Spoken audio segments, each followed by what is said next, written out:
Welcome, everybody. And thank you for joining us for today for what should be a lively discussion about keeping Iran in check and how to combat Iran's illicit activities. My name is Oren Dorell. I'm a reporter. I cover foreign affairs for USA Today. And at this time, I'd like to request everyone to put their cell phones on silent, remind everybody to do that so we can have an uninterrupted conversation. We're going to begin the event with a moderated conversation. I'll be asking the panelists some questions, and then we'll open it up for questions from the audience.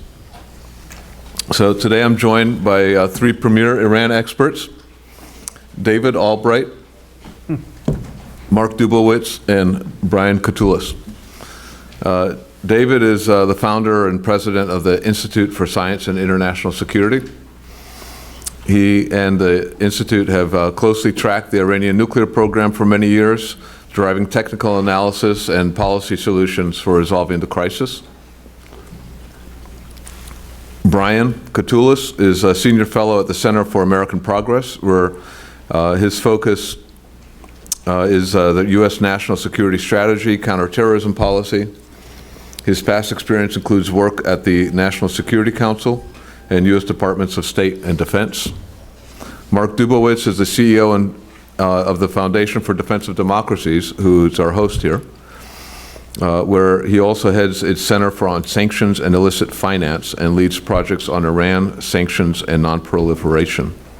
Mark is considered one of Washington's leading policy experts, challenging Iran's illicit behavior with a particular focus on sanctions policy. So, before we get into the details of where, what needs to change and what needs to happen with the Iran nuclear deal and with Iran's illicit activities, I wanted to sort of give everybody a perspective and have everyone comment on, where we are compared to where we were 2 or 3 years ago, when the United States and Israel were openly talking about the possibility of military action to counter Iran's nuclear program. Right now we've got breakout, we've got a deal, we've got a breakout time that's reduced. There are limits on the nuclear program in Iran. Iran received sanctions relief and has more to come. But there are concerns. That's an imperfect deal. Iran has continued actions with respect to terrorism and ballistic missiles and human rights. It's activities in Syria and Yemen and Iraq. And Congress this week introduced bills to impose new sanctions on Iran to deter those activities. So, just for the purpose of perspective, I'd like each of you to catch us up on where we are in comparison to where we were. And, I guess we'll start with David. Thank you, Oren. Oh, I'm on anyway. Thank you very much. And thank you, FDD, for inviting me to speak. I think the bottom line is certainly Iran's program has been drastically reduced in scale. I mean, there's no doubt about that. And the additional protocol is in force. So the way it's worked is at least you have the declared sites in Iran inspected much more.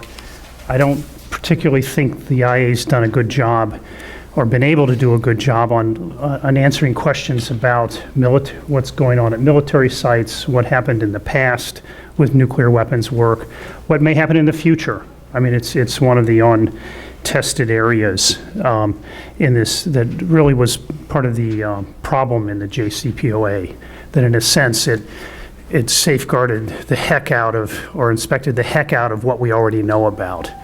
But it didn't do so well at developing a formula for having confidence in what we may not know so well, or Iran has lied about with regard to its past nuclear weapons work. I'm going to answer the question. First, thanks, FDD, for inviting me. Your mission of defending democracy has always been important, and especially now, these days. I'm going to answer in terms of Iran's role in the region, because David and Mark closely watch and monitor what's been going on with the JCPOA and the Iran nuclear deal. I think the bigger picture reason why I think it's important we're discussing this topic is that this is a key issue in the broader stability of the Middle East. And sitting here in early 2017, just 2 months into the Trump administration, the picture of stability does not look good. If there was any hope for a greater equilibrium or any notion that Iran might be able to share the region in a way that produces stability in the Middle East, we're nowhere closer, and in fact, we may be on the precipice of some really devastating continued problems throughout the region because of the role not only that Iran plays, but because of some of our broader partners. And that's why this event, I think, is well-timed. That I think the new administration reaffirmed that it's going to try to stick with the JCPOA, and there has been some benefits on the nuclear front. We heard that this week. But the thing that I think is not as clear, and I hope our conversation can help clarify, is what the United States can do in coalition and in partnership with allies like Israel, with partners in the Middle East, to first help them defend themselves against the instability produced by Iran and other actors, but then also take more productive steps to help advance stability in places like Syria, Yemen, and Iraq. So overall assessment is I think we're still at a very shaky phase, as we were in the last 2 years of the Obama administration, and I don't see yet any clarity at the light of the tunnel, any light at the end of the tunnel for that. Great. Well, thank you. So first of all, great pleasure to be here with Brian and David, and thank you to all of you for coming here. Good timing with 2 new bills being introduced yesterday in the Senate and the House on Iran. Just quick overall assessment. I think I agree with David and Brian. I think the JCPOA has been useful in the early years, and for the next 2-3 years, I think it made it more difficult for Iran to develop one bomb. But I think the JCPOA will make it easier for Iran to develop dozens of nuclear weapons in an ICBM program and really fortify its economy against our ability to use sanctions in the future. And the reason for that is a sort of bedeviling paradox about this JCPOA, which is that the greater the level of enforcement, the easier it'll be for Iran to develop an industrial-sized nuclear weapons program, an ICBM, and have the economic and regional dominance that we need to counter. And all of you know why. It's because of the fatal flaw of this deal, which are these sunset provisions, where many of the restrictions on Iran's nuclear program go away over time, regardless of Iranian behavior. And the Iranians emerge with an advanced centrifuge-powered industrial-sized program on a territory more than twice the size of Texas. Very difficult for the IAEA to inspect, and the Supreme Leader has made it very, very clear, you are not getting into my military sites, as David suggested. On the economic front, 2013, when the negotiations began, Iran was on the verge of economic collapse, and were rescued by the negotiations and by the agreement. And now, more than almost 3 years later, the Iranian economy is recovering at 9% growth rates. Inflation is down from unofficially 80% to 7-8%. Iran has gotten access to at least $100 billion in foreign exchange reserves with which to pay off its debts and invest in its economy, its military, and its overseas malign activities. So the JCPOA saved Iran from potential economic collapse, potential political collapse. It constrained the program by extending breakout time in the early years, but it is really, in my mind, providing Iran a patient pathway to nuclear weapons capability. So I want to talk about these bills that were introduced in the House and Senate this week. They focus on Iran's ballistic missiles activities, the human rights, and especially on Iran's the Revolutionary Guard Corps. And I think most of us here know, the arguments for doing this, but I wanted you guys to talk about what are the risks, what are the risks of doing it? Are those do these new sanctions? How do these new sanctions affect the Iran deal? Mark, you want to go first? Sure. So, Or how would these new sanctions? They haven't passed yet. right. So just a quick summary. The Senate and House bills have been introduced. The Senate bill focuses on Iran's missile program, their human rights provisions, and then it applies Executive Order 13224 to the Revolutionary Guards, which is the executive order more broadly that covers terrorist activity. The House bill focuses exclusively on Iran's missile program with some very interesting provisions that particularly look at the domestic and foreign supply chain that actually supports that program. So again, some very innovative thinking in both the House and Senate bills. Fully consistent with the JCPOA, these are non-nuclear sanctions. These are sanctions that the Obama administration made it very clear were not violations of the JCPOA, though the Iranian regime has claimed that all sanctions, regardless of their target and regardless of their design, are in violation, which sets up this bedeviling paradox, which is that a nuclear deal that was supposed to be only about nuclear issues, in some respects, has created a form of leverage that the Iranian regime has exploited over the past couple of years, which is essentially, if you do anything, sanctions, use any instruments of power against us, we will walk away from the nuclear deal. I've called this Iran's nuclear snapback. The idea that they will threaten to walk away from the nuclear deal. Those threats will create a lot of anxiety in Europe and elsewhere, and it'll make it more difficult to get the Europeans and others to support the use of non-nuclear sanctions or indeed any instruments of American power to push back against Iran's regional aggression, its human rights abuses, and its ballistic missile program. So fully compliant JCPOA sanctions, and we will hear shortly the Iranians threatening to walk away from the deal, which will then create lots of anxiety in Washington and in European capitals as people debate whether we are going to take those threats seriously or whether we're not going to respond to or give in to Iranian regime blackmail. Let me add, one of the problems in the implementation of the JCPOA, and just as background, we didn't either support or oppose the deal, and I don't want to go into the reasons, but we wanted to basically stand back from the debate and look at the deal itself. The implementation, I think, has not been done very well. And part of the problem has been that this idea that if you do anything, it'll collapse the deal. Rouhani won't get reelected.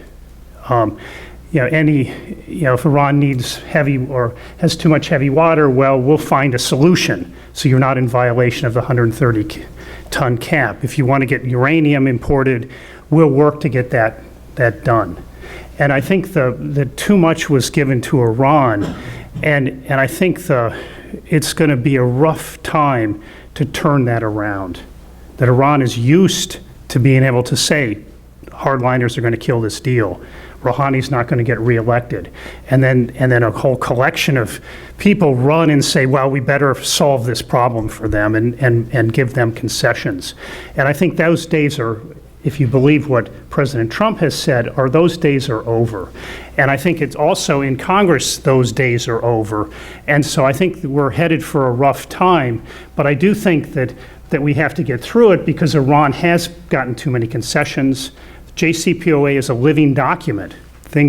New conditions have been imposed on Iran. Iran has imposed new conditions. There's new interpretations. The direction from my point of view has gone way too far for Iran.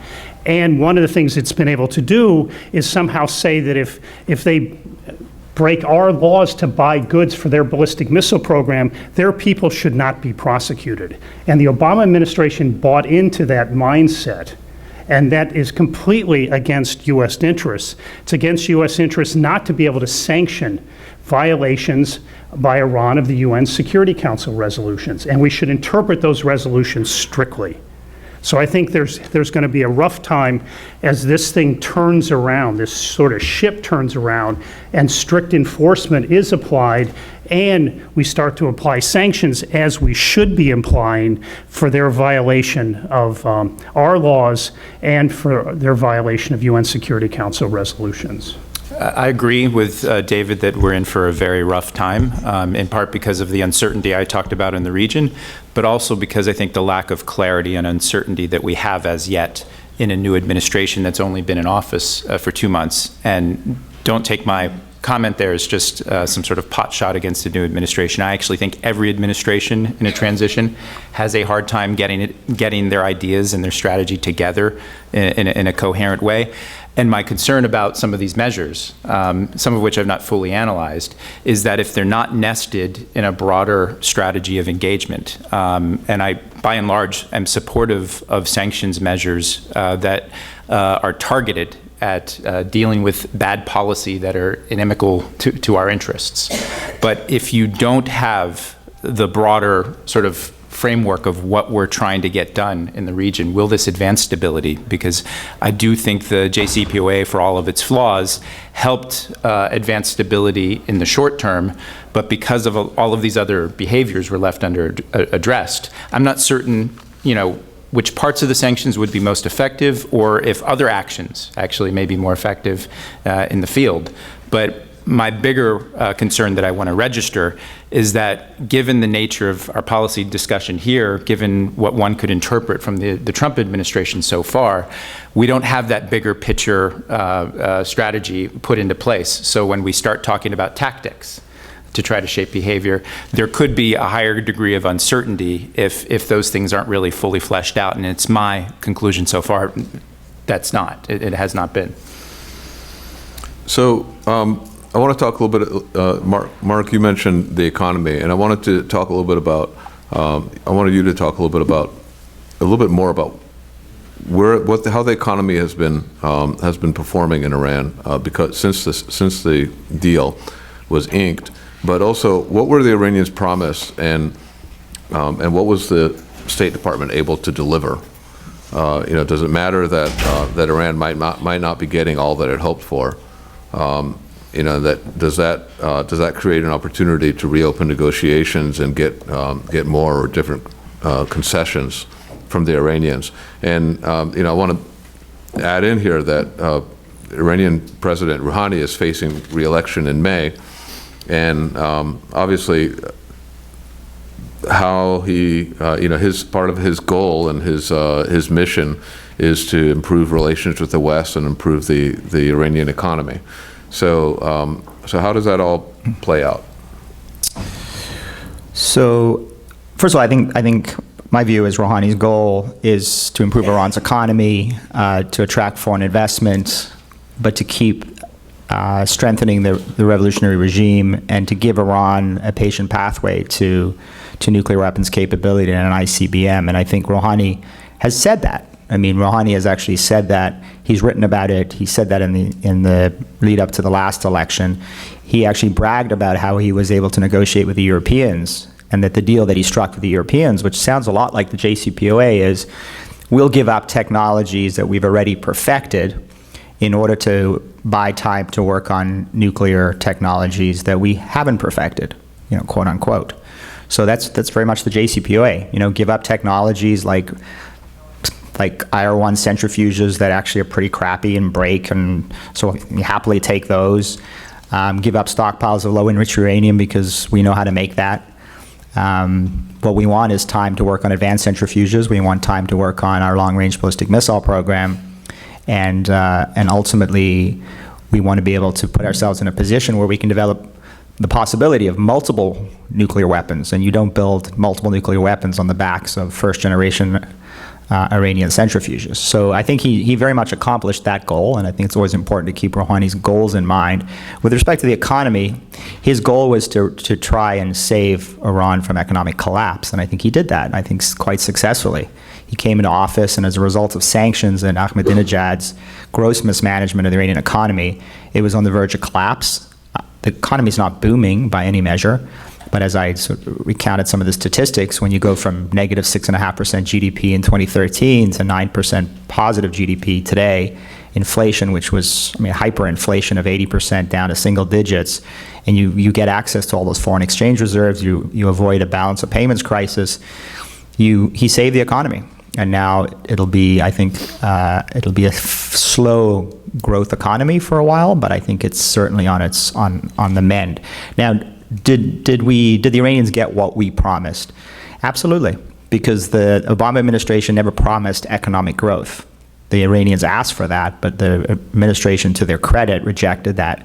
The administration promised sanctions relief, and the sanctions relief has been given. And anybody who's read that very detailed JCPOA and all its annexes knows how much sanctions relief was actually given. Now, why are the Iranians not getting a gold rush immediately? Well, because most financial institutions who want to protect their ability to do business with the United States and their reputation and stay away from massive lawsuits and penalties are not going to do business with a jurisdiction which remains a jurisdiction of primary money laundering concern, given the illicit activity that continues in Iran. And so the large banks are not yet going in because they don't feel they have the assurances from the Iranians that they're not going to be used in subversive and malign ways. And so, yes, is there an opportunity for a follow-on JCPOA? I think absolutely.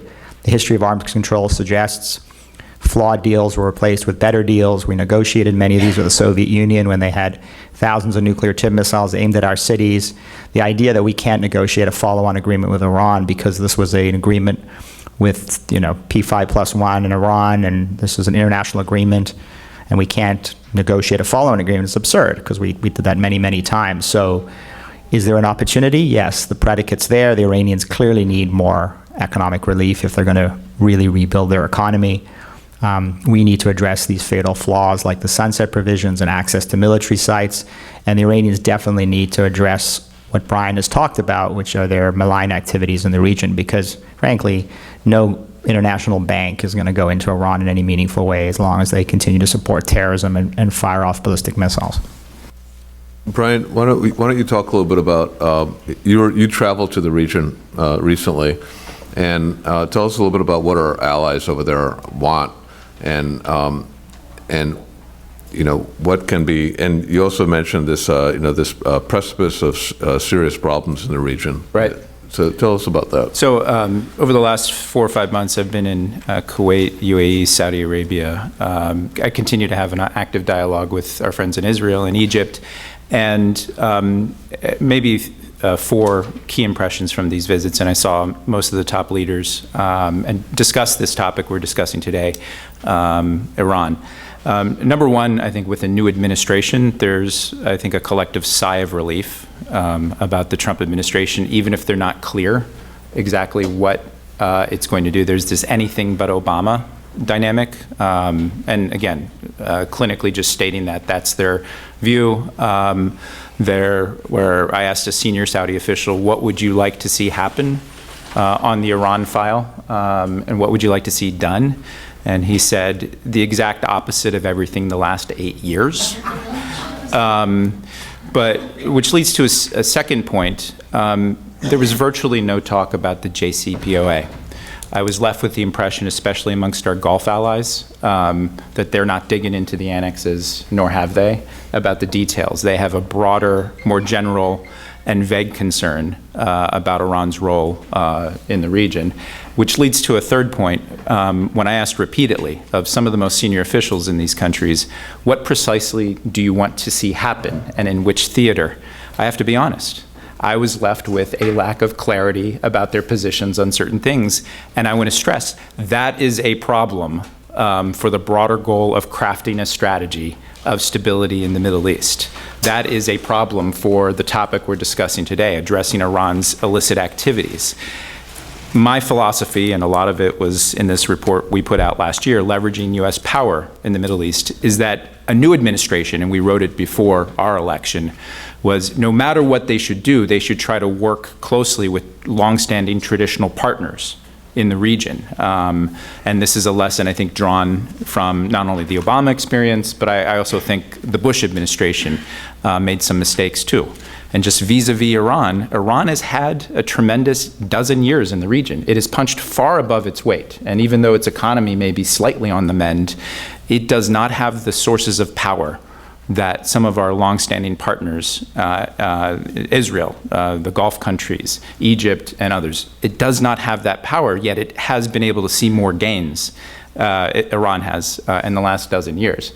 So to really turn it around, the sort of measures that are in this legislation, the sort of things that might be designed to improve the JCPOA, I want to stress this point, should be one piece of a broader picture of how do we actually help build the partners in the region a more sustainable fabric.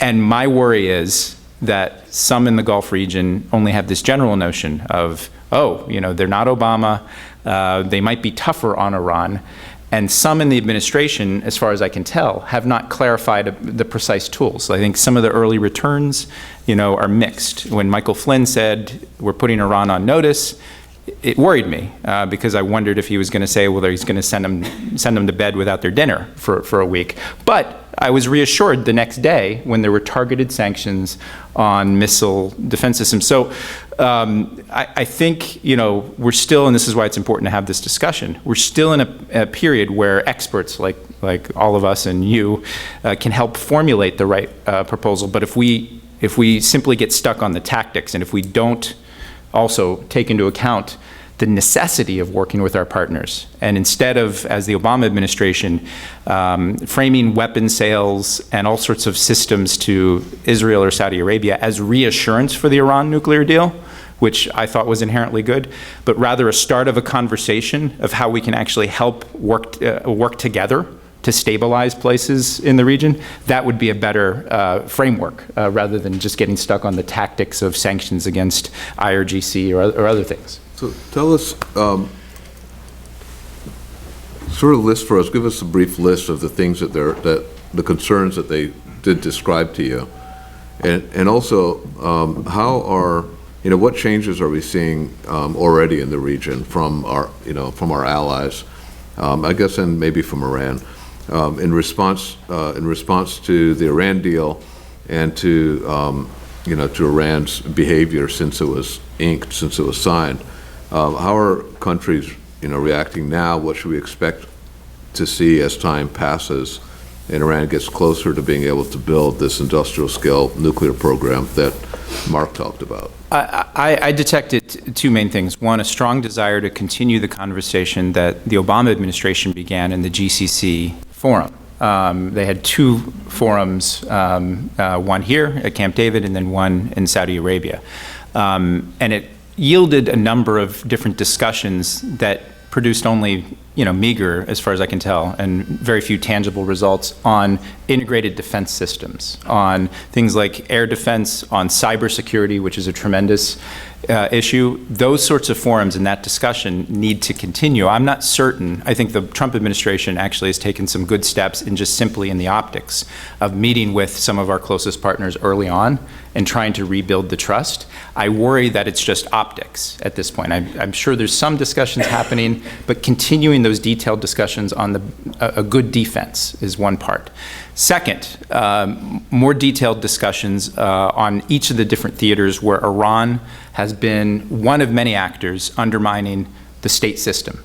Yemen, Syria, Iraq, I would even say Lebanon in some ways, but the coherence of the nation-state system and its stability is something that should trouble all of us in the Middle East. It troubles some of our longstanding partners. When I ask them the question over years, what would you like to see?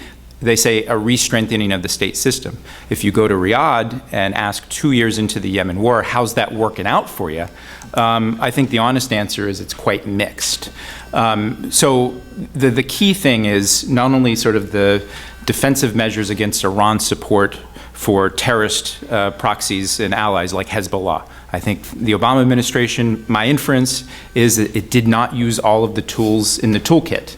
sanctions and other things to actually try to constrain the behavior of Iranian proxies. That would be one thing I think some of our partners would like. But the main point is we need to talk to them about it. Unlike the nuclear deal, I think was largely executed in the P5+1 framework and not in a framework of trying to build sort of a framework for greater confidence and stability with our partners, but also a discussion about regional security measures that we might encourage multilaterally. First with our partners, and then perhaps in the long term, if Iran changes its behavior, a more stable framework. Let me just add another dimension to that. I mean, the JCPOA, on balance, motivates nuclear proliferation in the region. I mean, it's hard to believe that if Iran develops nuclear weapons, Saudi Arabia, Egypt, maybe even Turkey is going to maintain their existing commitment to the Non-Proliferation Treaty.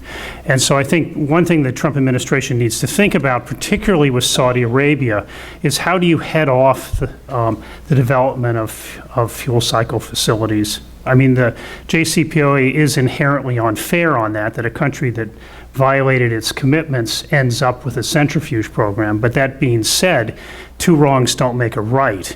And so I think the administration needs to ensure that Saudi Arabia commits not to develop enrichment and reprocessing and ties that or uses leverage of conventional weapons support, security support.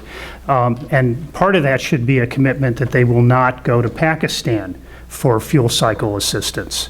But I do think that it's a problem that if the deal survives, we have more time. If it doesn't survive, we have less time. And I think those countries are going to try to pursue, or at least think about pursuing nuclear weapons, because they don't want to be the only ones in the region that don't have them. Are we seeing evidence of that happening yet? You know, what's happening on that front? I think in Saudi Arabia, what you see is a commitment to develop a very robust nuclear intellectual infrastructure. They're also trying to buy nuclear reactors, which on the surface are innocuous, but if you put together an infrastructure that can then go into fuel cycle, you can then broaden your approach. I think in our own assessments, we think if the JCPOA holds, that they're not going to do anything or make any decisions for several years.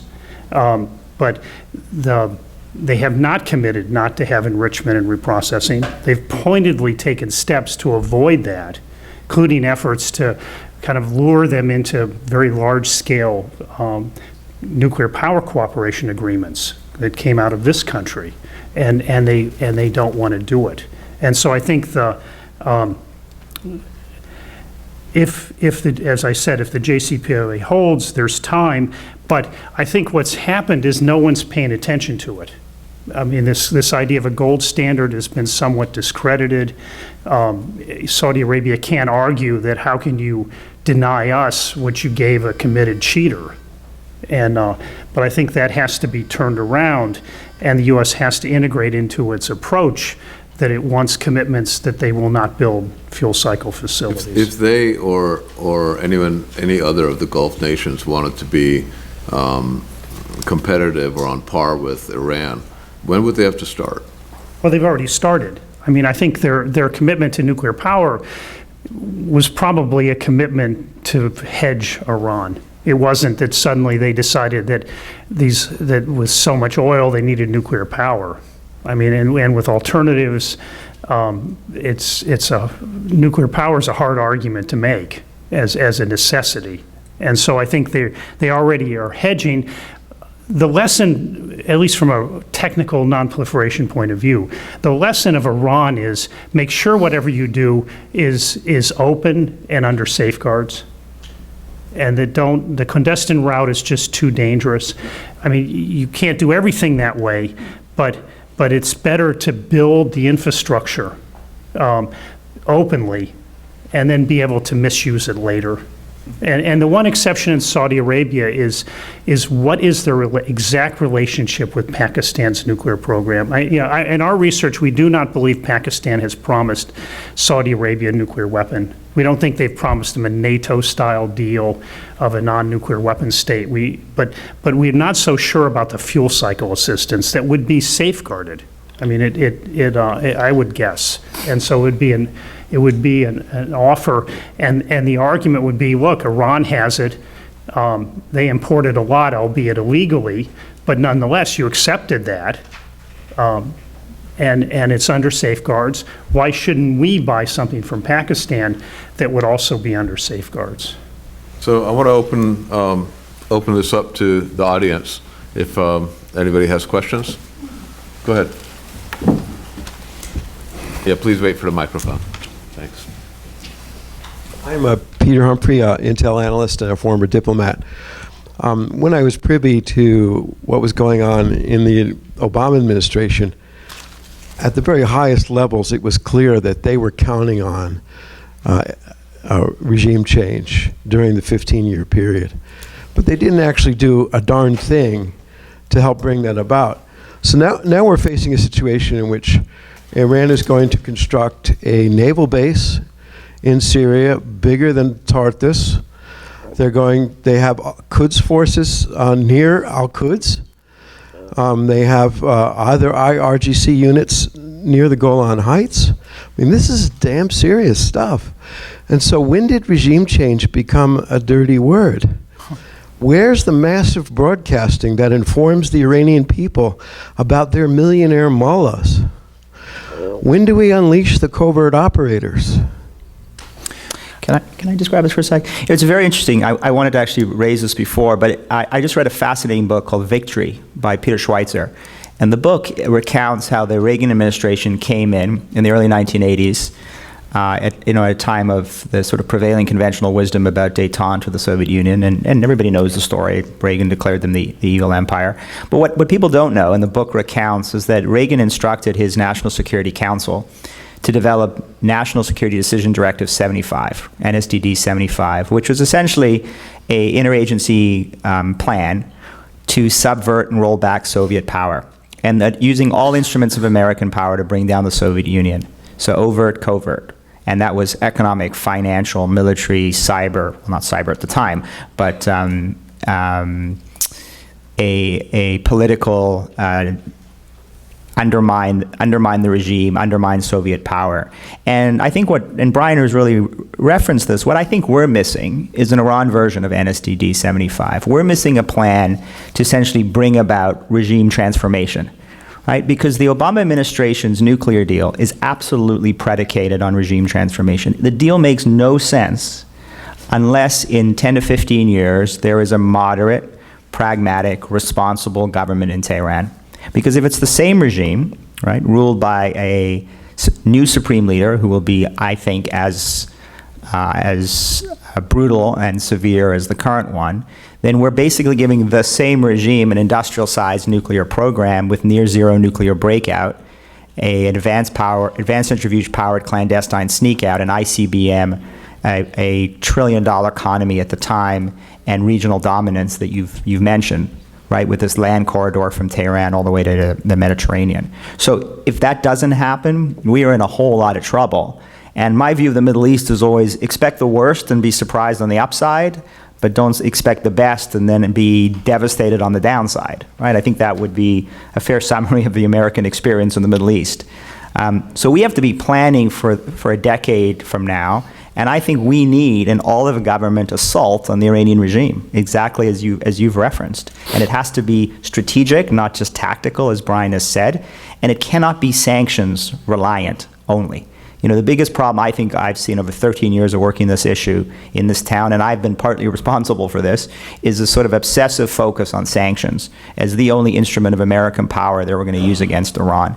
Sanctions are absolutely an important part of the toolkit, but without the credible threat of military force, without a serious covert action program, without a serious use of cyber, without a political program to undermine this regime, we're going to be in a pretty terrible position in 10 to 15 years. And I would just conclude with this. Supreme Leader Ali Khamenei said recently, we are on the edge of a cliff. And what was he talking about? He was talking about the 2009 democratic counter-revolution, the Green Movement. He was talking about the fact that, as he recognizes, the majority of his people despise his regime. And he was talking about the need to use effectively instruments of repression to ensure that the regime stays in power. When Ali Khamenei admits that he's on the edge of the cliff, the new administration should do everything possible to support the Iranian people in pushing him over that cliff. I have a specific answer to when regime change became a dirty word, and it was November 7th, 2006. That's that day. It was the day of the midterm elections in this country. And I'm not being glib here. I actually think the political support for the sorts of tools that I think are terribly important to help societies transform themselves. I stay away from the phrases like regime change or even using regime transformation, because I started my career in this field in the 1990s, and I actually think we do an enormous amount of benefit when we're engaging with societies that have populations that actually share a lot of our values, and I think Iran is that. But the problem is, why I put it at the midterm elections there, is that, even in the Bush administration, there was this turn towards realpolitik pragmatism, if you will, and a turn away from a values-based agenda. We certainly did not see anything akin to that in 2 terms of Obama, and the underinvestment in it. And the second point I'd stress, because this is a very live issue, proposals to cut the instruments of state that we have, the State Department, USAID, broadcasting networks, by a third, actually tie our hands behind our back. Going back to my broader point about the need for a holistic, integrated strategy that uses all of the tools of power with Iran and with the Middle East. As I see it, just 2 months in, it's too early to tell.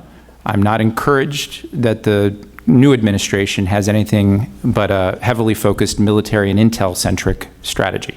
I favor those tools. Those are part of the toolkit.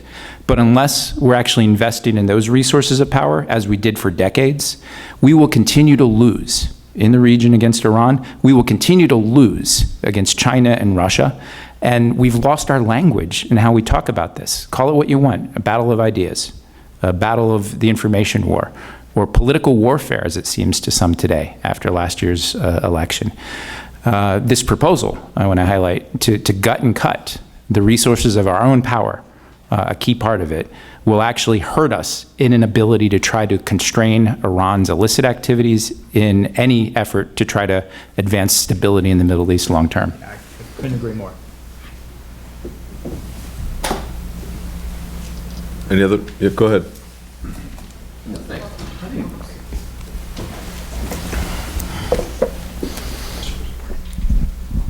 You mentioned Saudi Arabia. I'd be curious how you all see things playing out in Yemen with this new administration.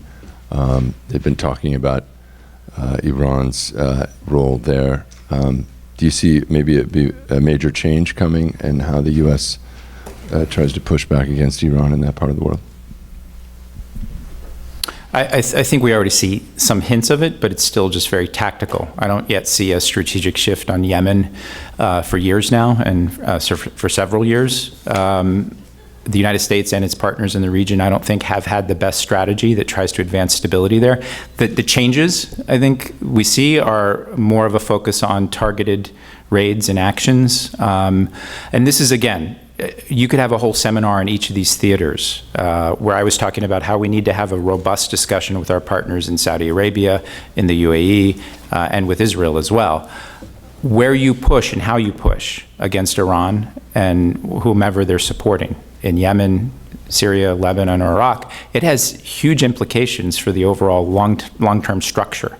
I fear right now the current path we're on in Yemen, and along with our Gulf allies, leads to further fragmentation, which produces more space for non-state actors like al-Qaeda in the Arabian Peninsula to rise up and become a bigger threat. Again, and I'm not blaming the U.S. for this, I just think the absence of a holistic strategy that's negotiated and discussed with our partners, and the key component here, the thing that's been missing, is linking security and military measures we're taking, or the Saudi-led GCC coalition is taking, linking that with any sort of framework for a diplomatic process that ultimately stabilizes the country. We know from Syria, easier said than done. We know from Libya, terribly hard to do. But unless you actually have that component of our strategy in place and talking robustly with our traditional partners and using our leverage to shape their actions, I fear in Yemen, what you're likely to see, maybe in short order, is the expansion of a famine and a humanitarian crisis that produces a security environment that is not favorable to our allies or to the United States. I wanted to, I have a couple questions that were sent to us in advance that I want to share with our panelists also. Dylan Frost is a legislative assistant for Representative French Hill. How can the U.S. Continue to go after and expand targeting Iran's financial assets? What other methods are useful besides sanctions? So I think there are many. I mean, David. And I would add, I'm sorry. Sure. Can this be done without endangering the JCPOA?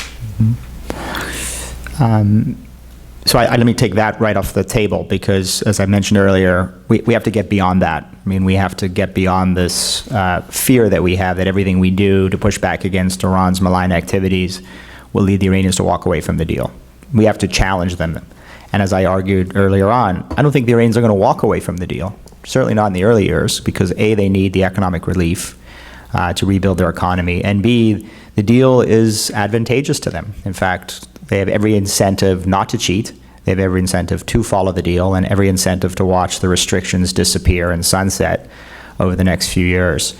In terms of going after illicit financial activity, I mean, there's much we can do. There is certainly, David mentioned the prosecutions. I mean, many of these prosecutions against illicit actors who were involved in procurement, who were involved in illicit financial activities, were effectively stalled under the Obama administration, much to the frustration of line prosecutors in Southern District and Manhattan District Attorney and elsewhere in the country who had been building a very robust pipeline of these cases. I think that is now really fundamentally changed under the new administration. I think they've effectively green-lighted those prosecutions. That's important.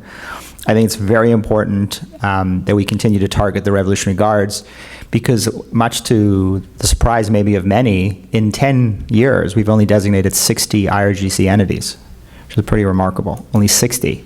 So FTD has got a database today of 850 IRGC entities that meet the designation threshold and that we've been able to gather from open source information, Iranian commercial registries, Tehran Stock Exchange, and other open source databases.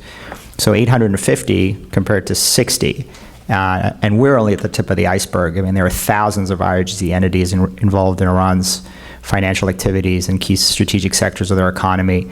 And that's designations, it's sanctions, prosecutions, and it's particularly using the threat of secondary and tertiary sanctions against international banks and companies that do business with the IRGC. That's important. One thing that I think we made a huge mistake doing in the JCPOA is we de-designated the Supreme Leader's holding company called ICO, or SETAD, which is a $95 billion holding company, according to Reuters, probably more. The Supreme Leader has basically misappropriated, illegally expropriated Iranian property to build this financial empire.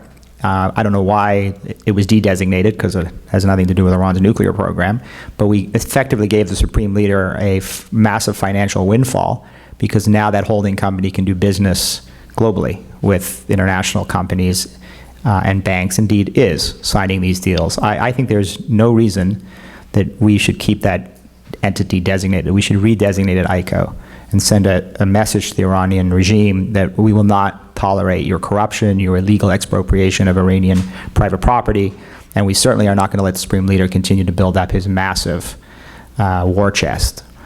I could go on and on, but I won't. David? Yeah, I think I won't talk about sanctions, and I'll stick to the nuclear, but Iran has, let me be generous, pushed the envelope considerably on its activities within the JCPOA. And it wouldn't be that hard to start considering these as inconsistent with the JCPOA, violating or caps on heavy water, exempting low-enriched uranium, and within the Joint Commission and the Procurement Working Group, the United States has tremendous power to just say no. I mean, I would hope the administration is taking the position now that any request at the Procurement Working Group for an export to Iran is met with a no unless there was some precondition allowing it. You want to be able to stop Iran developing an indigenous capability to make low-enriched uranium fuel. It wants to create a precedent for a large enrichment program. It can only do that if it's making a large amount of low-enriched uranium fuel. It needs to start that process now. It needs to import uranium. It needs to seek additional exemptions to the 300-kilogram cap in order to pursue research and development of this fuel.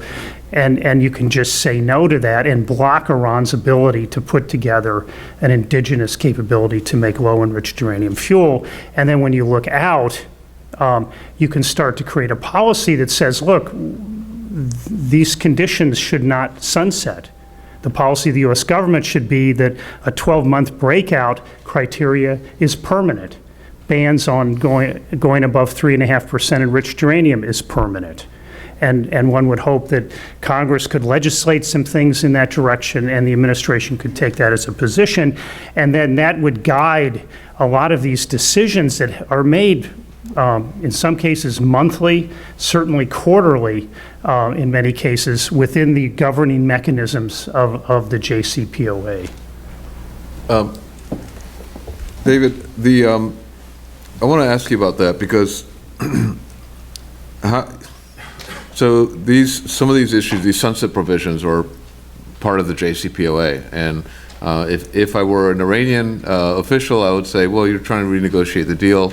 You can't do that, and now we're doing business with Russia and China, and they're not going to go along with you. And I mean, how does that play out?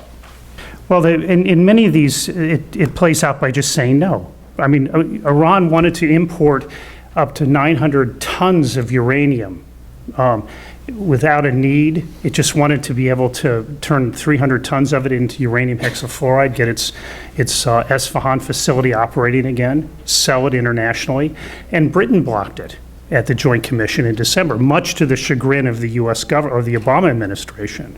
So I think and I'm sure this will come up again, Iran actually leaked that this happened. And I would expect that it leaked it because it plans to bring it up again at the upcoming Joint Commission meeting, which is in April. And I would hope in this case the Trump administration is willing to say no. And so I think there are many opportunities because Iran pushes the envelope. There's also opportunities to make our own interpretations. Iran feels it can go out and its Atomic Energy Organization can ask for anything nuclear. And it has done that twice in Europe, asking for carbon fiber, which is controlled, and it's asked for hot cell that is banned. And it's up to the supplier to catch it, report it to its government, and then deny it. If Iran tries that in China, it very well may succeed. So I think interpretation would be Iran has to report all its efforts to the Joint Commission when it goes out to seek items that are explicitly controlled under the JCPOA. And I could go through many others. I mean, Iran's pushing on the centrifuge R&D. It's constantly pushing the envelope. I mean, you just take a position, no more, and that you interpret the JCPOA in a way that benefits the United States, which is centrifuge R&D isn't a great thing from U.S. interests, and we certainly shouldn't allow them to do more than the strictest reading of the deal. And then the bottom line is the United States never signed on that it's okay that Iran has a massive enrichment program after year 15. I mean, a lot of people supported that. It's implicit, but there's no agreement that says we have to accept that. And so I would just say it's an unanswered question and the U.S. position should be, no, we're not going to accept that. It's too dangerous, and that it needs to be stopped, and that this crisis, in a way, this truly is an agreement that kicks the can down the road. And what I would argue is, okay, let's accept that, but we better start preparing for that soon and start demanding things from Iran and leading Iran to expect that this isn't over yet, and that they don't have a clean bill of health, and they don't have the right to develop a large centrifuge program. So I'll get to you in a second. On that issue of what we should expect from Iran in the future, we also got a question from Steve Traver, who's a legislative fellow for Representative Steve Pierce. he asks, how do we know what's going on in the off-limits military bases? And, as you answer that, is that something that we can, that the United States can gain more concessions from Iran? I mean, well, first of all, the IA has the right to go to any site in Iran. I mean, that's under the Comprehensive Safeguards Agreement. The issue is Iran says no, and then what do you do about it? And that's where things have stumbled. There's another twist to this now. Under the JCPOA, it's Section T. There's certain activities related to nuclear weapons development that are banned. Under the UN Security Council Resolution 2231, the IA is mandated to go out and verify the JCPOA. They can ask tomorrow to start visiting military sites associated with these banned activities to gain assurance they're not going on. And so I think another message has to be that the IA is, look, we're going to support you. The Obama administration, and this is really why I never supported the JCPOA, the Obama administration, I made this clear to them back in 2014, 2015, the Obama administration threw the IA under the bus, essentially, and that if the administration supports the IA, they will ask to go to these sites. I know they've already asked to go to one and was turned down by Iran, but they'll ask because it's vital to their mission, both in terms of safeguards and in terms of verifying the JCPOA. But they're not going to go up against the United States and its allies to do that, and they do need the support. And I'm hoping that the Trump administration will provide that support in a very strong way. Okay, thanks. Mark, the JCPOA gave a special dispensation, I would say, to Boeing and Airbus to sell airplanes to Iran, which wants to buy dozens of airplanes. They've got deals on the table, but Iran Air has been making these suspicious flights that analysts say support Syria's Assad regime. How should this play out? How should the world and the United States, the EU, deal with these airplane sales to Iran? So I'm very confident that these dozens of suspicious flights that have taken place are carrying hundreds of thousands of kilograms of missiles and Katyusha rockets and hundreds of fighters to Yemen and Syria. So I'm very confident of that. So this is not just all of these flights that you've seen in open source flight tracking systems where the flights go from Abadan, Iran, a Revolutionary Guard resupply base, onto Damascus or to Yemen, and you're thinking to yourself, what's in those planes? And why is Iran Air flying those suspicious routes? Maybe they're Iranian pilgrims who want to visit holy sites in Damascus. Maybe it's full of medicine and humanitarian goods. Well, no, it's not. They're actually literally in the past few months, with almost $50 billion of deals on the table with Boeing and Airbus to supply top-of-the-line passenger airlines to Iran Air, which was supposed to help revitalize Iran Air's civilian aviation market and put safer planes on the runways for Iran's people. The Iranian regime has decided to use Iran Air to ship weapons and fighters to Syria and Yemen. So now, what does that mean? Well, number one, that's in clear violation of the JCPOA. It's in clear violation of the OFAC license that authorized Boeing and Airbus and others to actually sell these planes. And it's a quite incredible example of Iranian, I don't know what the Farsi equivalent of chutzpah is, but I mean, it is chutzpah, audacity, gall, that is quite remarkable, right? So if you're Iran, why would you use Iran Air to send fighters and weapons, right? Why don't you use Mahan Air, right, which has already been designated, remains designated, by the way, continues to fly to European capitals and Gulf capitals, despite the best efforts of the U.S. Treasury Department to convince our allies to ground Mahan Air and not give it landing rights. But why would you use the Iran Air that got de-designated on the JCPOA that's going to be the counterparty for Boeing and Airbus for these billions of dollars a deal? I don't know the answer to that, but it's remarkable to me that Iran has decided it doesn't care and literally is daring us to do something about it. And these deals seem to be moving forward. Airbus has already delivered 2 planes. There's a third on the way. Boeing will start its deliveries early next year.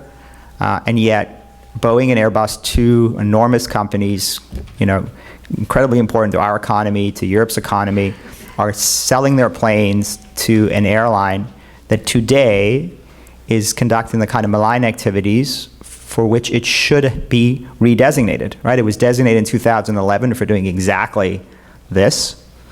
It got de-designated under the JCPOA because that was a concession, a very big concession we gave Iran.